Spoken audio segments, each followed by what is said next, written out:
इस किस्म के हालात ही मैं समझदा अज मोदी सरकार के खिलाफ बनते जा रहे हैं।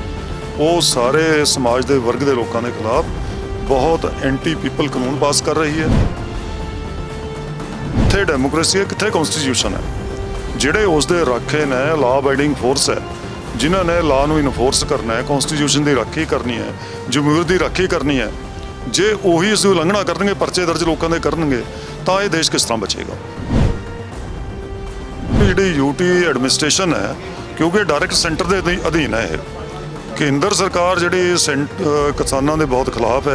खेती बड़ी कानून बनाए हैं इन्होंने, और सानू होर उत्थे साढ़े खिलाफ परचे दर्ज करने, वधीकियां करनियां ਸਿੰਘੂ दे कर रही है। तो ये मैं समझदा भी सेंटर सरकार के इशारियां ते वो FIR कुछ भी नहीं है, कोई बिल्कुल कोर्ट च खड़न वाली नहीं है, बेसलैसनेस है। ये गैर संविधानक भी है, गैर जमहूरी भी है, इलीगल भी है, क्योंकि परचे का बेस कोई नहीं है।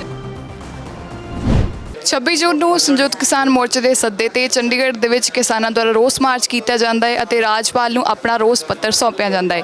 ਹਜੇ ਤੱਕ ਰਾਜਪਾਲ ਵੱਲੋਂ ਤੇ ਰਾਸ਼ਟਰਪਤੀ ਵੱਲੋਂ ਤਾਂ ਕੋਈ ਜਵਾਬ ਨਹੀਂ ਹੁੰਦਾ, ਪਰ ਪਹਿਲਾਂ ਪਰਚੇ ਦਰਜ ਕਰ ਦਿੱਤੇ ਜਾਂਦੇ ਨੇ ਕਿਸਾਨ ਆਗੂਆਂ ਦੇ ਉੱਪਰ ਅਤੇ ਇਸ ਤੋਂ ਇਲਾਵਾ ਹੋਰ ਜਿਹੜੇ ਕਿਸਾਨ ਸਮਰਥਨਕਾਰੀ ਨੇ ਉਹਨਾਂ ਦੇ ਉੱਪਰ।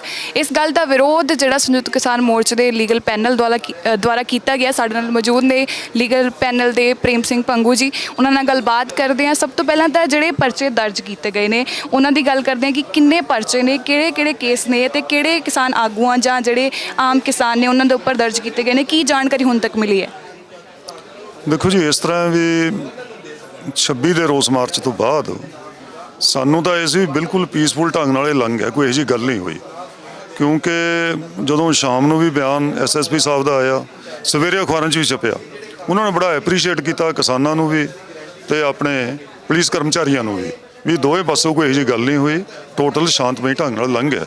उस तो लगता सी भी कोई यही पुलिस कार्रवाई नहीं करूगी, पर मैं समझदा भी जी यूटी एडमिनिस्ट्रेशन है, क्योंकि डायरैक्ट सेंटर के अधीन है। ये केंद्र सरकार जी किसानों के बहुत खिलाफ है। खेती बड़ी कानून बनाए हैं इन्होंने, और सानू होर उत्थे साढ़े खिलाफ परचे दर्ज करने, वधीकियां करनियां ਸਿੰਘੂ दे कर रही है। तो ये मैं समझदा भी सेंटर सरकार के इशारियां ते मजबूर हो के यूटी एडमिनिस्ट्रेशन पुलिस ने ये परचे दर्ज किए ने। तो 5 पुलिस स्टेशन दे विच, सैक्टर 3 के पुलिस स्टेशन दे विच एक परचा होया है, तो 2 परचे हुए ने सैक्टर 17 च, 2 है सैक्टर 36 च।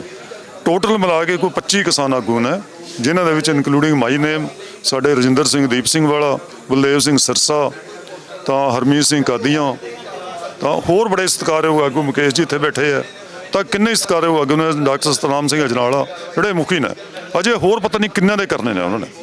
ये बहुत गलत है भी तुसी इन्ना वड्डा लोगों का प्रदर्शन होवे, इन्नी वड्डी मोबिलाइजेशन होवे, तो उन्होंने एप्रीशिएट करने की बजाय भी शांतमई हो जाए, तुसी बाद च परचे दर्ज करो भी वो सारा डिस्टेंस करने वाली गल है। नहीं तो आमन मान हो गया सी।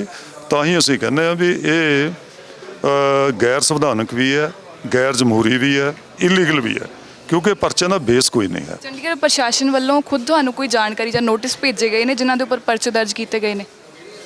नहीं, अजिहा कुछ नहीं भेजा सानू। असीं अखबारां नहीं पढ़िया जां FIR पईयां कोर्ट तो कढाईयां ने, क्योंकि कोई भी FIR दर्ज हुंदी है ना, तो within 24 hours it registers the concerned magistrate. ये उत्थे चली गई सी, असीं कोर्ट तो ले आए कढा के, तो उन्होंने वर्जन पढ़िया। मैं तो एक FIR पढ़ी है बीइंग एडवोकेट, वो FIR कुछ भी नहीं है, कोई बिल्कुल कोर्ट च खड़न वाली नहीं है, बेसलैसनेस सारी। FIR नूं हुण रद्द करवाउण दे लई की कार्रवाई हुण तुहाडे द्वारा कीती जाणी? फिलहाल तो साडा एजीटेशन का दबाव है। एजीटेशन के दबाव दे भी देखो असीं एजीटेशन जितांगे। FIR इत्थे हुई, ਸਿੰਘੂ बहुत FIR हुई ने, टिकरू बड़िया हुई ने, सारियां ने। एजीटेशन जितांगे, खेती कानून रद्द होणगे, MSP के कानून बनेगा, सारिया FIR सारे परचे विड्रा होणगे, लीक मारी जाएगी, चाहे इत्थे या जिथे मर्जी है, उन्होंने लीक करांगे असीं। इस तो पहला 144 का जिक्र किया सी कि चंडीगढ़ प्रशासन द्वारा यह हवाला दिता गया है कि 144 लगी हुई सी चंडीगढ़ दे विच, तां इस तरह प्रदर्शन किवें कीता? कि ये गल पहला मीटिंग दे विच किसान आगूआं दे नाल कीती गई सी? नहीं, बिल्कुल नहीं, सानू इस बारे कोई जानकारी नहीं दी। मैं आप चंडीगढ़ का रहने वाला, अज तो नहीं 1986 तो मैं चंडीगढ़ च रहिंदा, जद भी FIR ना 144 चंडीगढ़ च लगता है, तो 2 दिन पहला अखबारों की खबर आती है 144 इंपोज हो गया। वो परमलगेशन होंगी है, मनैदी होंगी है, कई कॉमन थावां तो इश्तहार भी ला जाते हैं कई बार, पर इस बारी तो किया ही कुछ नहीं है। ਇਸ ਲਈ ਸਾਨੂੰ ਤਾਂ ਸੀ 144 ਹੈ ਹੀ ਕਿਤੇ ਨਹੀਂ। ਜਦੋਂ ਮੀਟਿੰਗ ਵੀ ਹੋਈ ਪ੍ਰਸ਼ਾਸਨ ਨਾਲ ਤਾਂ ਸਾਨੂੰ ਵੀ ਅਵੇਅਰ ਨਹੀਂ ਕੀਤਾ ਗਿਆ ਵੀ ਸ਼ਹਿਰ 'ਚ 144 ਹੈ ਕਿਤੇ ਵੀ। ਇਸ ਲਈ ਜੇ ਬਾਅਦ 'ਚ ਤੁਸੀਂ ਇੰਪੋਜ਼ ਕੀਤੀ ਪਰਚੇ ਦਰਜ ਕਰਦੇ ਆ ਤਾਂ ਮੈਂ ਕਹਿੰਦਾ ਉਹਦੀ ਵੀ ਉਲੰਘਣਾ ਹੈ। ਮੀਟਿੰਗ ਦੇ ਵਿੱਚ ਕੀ ਕੁਝ ਤੈਅ ਹੋਇਆ ਸੀ? ਪ੍ਰਸ਼ਾਸਨ ਦੁਆਰਾ ਕੀ ਗੱਲ ਆਖੀ ਗਈ ਸੀ ਤੇ ਤੁਹਾਡੇ ਦੁਆਰਾ ਕੀ ਮੰਗ ਕੀਤੀ ਗਈ?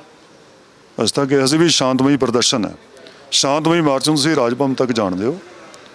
ਅਸੀਂ ਗਵਰਨਰ ਨੂੰ 32 ਜਥੇਬੰਦੀਆਂ ਦੇ ਆਗੂ ਰੋਸ ਪੱਤਰ ਦੇਣਾ, ਰਾਸ਼ਟਰਪਤੀ ਨੂੰ ਪਹੁੰਚਣਾ ਹੈ। ਸਾਡਾ ਬਿਲਕੁਲ ਜਿਹੜਾ ਨੌਨ ਵਾਇਲੈਂਟ ਹੋਏਗਾ, ਕੋਈ ਹਿੰਸਾ ਨਹੀਂ ਹੋਏਗੀ, ਟੋਟਲ ਪੀਸਫੁਲ ਹੋਏਗਾ।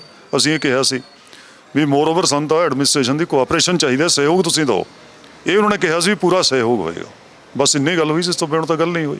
ਪਰਚਿਆਂ ਦੀ ਗੱਲ ਕਰੀ ਤਾਂ ਇਸ ਤੋਂ ਪਹਿਲਾਂ ਵੀ ਬਹੁਤ ਸਾਰੇ ਪਰਚੇ 26 ਜਨਵਰੀ ਦੇ ਮਾਮਲੇ ਦੇ ਵਿੱਚ ਜਾਂ ਹੋਰ ਵੀ ਕਈ ਮਾਮਲਿਆਂ ਦੇ ਵਿੱਚ ਕਿਸਾਨਾਂ ਦੇ ਉੱਪਰ ਦਰਜ ਹੋ ਰਹੇ ਨੇ। ਜੇਕਰ ਇਹ ਪਰਚਿਆਂ ਦੀ ਹੁਣ ਜੇਕਰ ਇਹ ਰੱਦ ਨਹੀਂ ਕੀਤੇ ਜਾਂਦੇ ਤਾਂ ਬਾਅਦ ਦੇ ਵਿੱਚ ਆਮ ਲੋਕਾਂ ਨੂੰ ਬੜੀਆਂ ਪਰੇਸ਼ਾਨੀਆਂ ਪੁਲਿਸ ਦੁਆਰਾ ਦਿੱਤੀਆਂ ਜਾਣਗੀਆਂ ਜਦ ਮੋਰਚਾ ਖਤਮ ਹੋ ਗਿਆ ਉਸ ਤੋਂ ਬਾਅਦ। ਤਾਂ ਕੀ ਇਸ ਗੱਲ ਨੂੰ ਪ੍ਰਾਇੋਰਟੀ ਤੁਸੀਂ ਕਿੰਨੀ ਦੇ ਰਹੇ ਹੋ ਕਿ ਇਹ ਪਰਚੇ ਪਹਿਲਾਂ ਸਾਰੇ ਰੱਦ ਹੋ ਜਾਣ ਤਾਂ ਕਿ ਆਮ ਲੋਕ ਜਾਂ ਕਿਸਾਨ ਜਿਹੜੇ ਜੁੜੇ ਹੋਏ ਨੇ ਉਹਨਾਂ ਨੂੰ ਬਾਅਦ ਵਿੱਚ ਪਰੇਸ਼ਾਨੀ ਦਾ ਸਾਹਮਣਾ ਨਾ ਕਰਨਾ ਪਵੇ? ਸਾਡੀ ਪ੍ਰਾਇੋਰਟੀ ਹੈ, ਦੇਖੋ ਸਾਡਾ ਜਿਹੜਾ ਦਿਵਸ ਸੀ ਉਹਦਾ ਨਾਂ ਹੀ ਰੱਖਿਆ ਸੀ ਖੇਤੀ ਬਚਾਓ ਲੋਕਤੰਤਰ ਬਚਾਓ, ਕਿਉਂਕਿ 26 ਜੂਨ 1975 ਨੂੰ ਦੇਸ਼ ਦੇ ਵਿੱਚ ਐਮਰਜੈਂਸੀ ਲੱਗੀ ਸੀ। ਐਮਰਜੈਂਸੀ ਨੇ ਸਾਰੇ ਡੈਮੋਕ੍ਰੈਟਿਕ ਰਾਈਟ, ਸਾਰੀਆਂ civil liberties, even fundamental right ਵੀ ਸਸਪੈਂਡ ਕਰਤੇ ਸੀ। ਤਾਂ ਹੁਣ ਵੀ ਜੇ ਆਪਾਂ ਦੇਸ਼ ਦੀ ਹਾਲਤ ਦੇਖੀਏ ਤਾਂ ਅਨਡਿਕਲੇਅਰਡ ਐਮਰਜੈਂਸੀ ਵਰਗੀ ਹੈ। ਇਸ ਤੋਂ ਸਪਸ਼ਟ ਹੈ ਕਿ ਪੀਸਫੁਲ ਪ੍ਰੋਟੈਸਟ ਕਰੋ, ਤੁਸੀਂ ਪਰਚੇ ਦਰਜ ਕਰਦੇ ਹੋ। ਪੰਜਾਬ 'ਚ ਦੇਖੋ ਕਿੰਨਾ ਕਿਤੇ ਲਾਠੀ ਚਾਰਜ ਹੈ, ਕਿਤੇ ਰਿਪਰੈਸ਼ਨ ਹੈ, ਕਿਤੇ ਪਰਚੇ ਦਰਜ ਹੋ ਰਹੇ ਆ। ਕੋਈ ਰਾਈਟ ਹੀ ਨਹੀਂ। ਫਿਰ ਕਿੱਥੇ ਡੈਮੋਕ੍ਰੇਸੀ ਹੈ, ਕਿੱਥੇ ਕਨਸਟੀਟਿਊਸ਼ਨ ਹੈ? ਜਿਹੜੇ ਉਸ ਦੇ ਰਾਖੇ ਨੇ ਲਾ ਅਬਾਈਡਿੰਗ ਫੋਰਸ ਹੈ, ਜਿਨ੍ਹਾਂ ਨੇ ਲਾ ਨੂੰ ਇਨਫੋਰਸ ਕਰਨਾ ਹੈ, ਕਨਸਟੀਟਿਊਸ਼ਨ ਦੀ ਰਾਖੀ ਕਰਨੀ ਹੈ, ਜਮਹੂਰੀਅਤ ਦੀ ਰਾਖੀ ਕਰਨੀ ਹੈ, ਜੇ ਉਹੀ ਇਸ ਦੀ ਉਲੰਘਣਾ ਕਰਨਗੇ, ਪਰਚੇ ਦਰਜ ਲੋਕਾਂ ਦੇ ਕਰਨਗੇ ਤਾਂ ਇਹ ਦੇਸ਼ ਕਿਸ ਤਰ੍ਹਾਂ ਬਚੇਗਾ? ਇਸ ਲਈ ਤਾਂ ਅਸੀਂ ਇਹ ਮੰਗ ਕੀਤੀ ਸੀ ਵੀ ਤੁਸੀਂ ਇਹ 'ਚ ਵਿਘਨ ਨਾ ਪਾਉਣਾ। ਜੇ ਕਰ ਰਹੇ ਹੋ ਤਾਂ ਲੋਕ ਬਹੁਤ ਵੱਡੀ ਪੱਧਰ 'ਤੇ ਖੜੇ ਹੋਣਗੇ। ਐਮਰਜੈਂਸੀ ਜਦੋਂ ਟੁੱਟੀ ਸੀ ਦੇਸ਼ ਦੇ ਵਿੱਚ, ਖਤਮ ਹੋਈ ਸੀ, ਤਾਂ ਜਨਤਾ ਪਾਰਟੀ ਦਾ ਕਿਤੇ ਨਾਂ ਨਹੀਂ ਸੀ।